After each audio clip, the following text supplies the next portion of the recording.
friend of mine designed a system where we could tell who was going to commit crimes before they commit the crimes. Basically, we had a bunch of girls with bald heads, and they could just in their dreams tell what was going to happen. You see, back in the day, yeah, the internet was a sign of development. So you will notice that the US and all of her allies were the ones who were really on the internet like that. Most other nations, yeah, it was a concept. Most other nations didn't even have 1 million people on the internet. Fast forward, by the time we get to like the late 2000s, it's coming, yeah, you'll notice that China had invested massively, massively in the internet. You see Korea right there. You see how Korea is rising, yeah. So all of these nations now, what look at the way Australia is moving.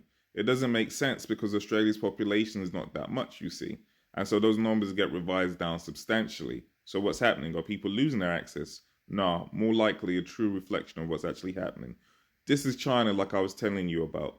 By the 2001, that was like the dot-com bubble, and obviously, September 11th, China had become a major player in the internet. Yeah, you can see they've invested massively. Now, what you don't see in this chart is actually the population. Yeah, so while China has over 100 million people, on the internet, they had over 1 billion people in the nation. Yeah, so only like 10% of them were on the internet. Whereas in the US, we have over 200 million people on the internet, and the population was like 300. Yeah, so 75% penetration is what we'll talk about. Yeah.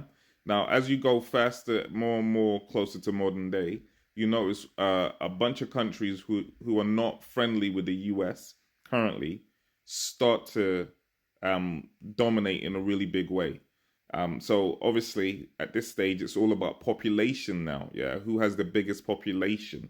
So while the US and our allies, most of the people in the nation, yeah, had access to the internet, these other nations, some of them not friendly to the US, they had a small percentage of people who were using the internet, but they had such big populations they could dominate.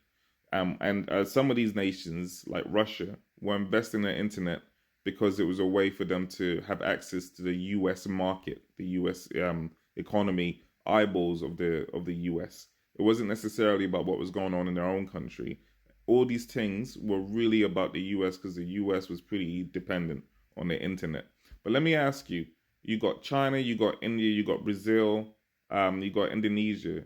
Have you ever seen content from these nations on a day-to-day basis? What we really have is an internet that's segregated, massively siloed, where Chinese people are looking at Chinese content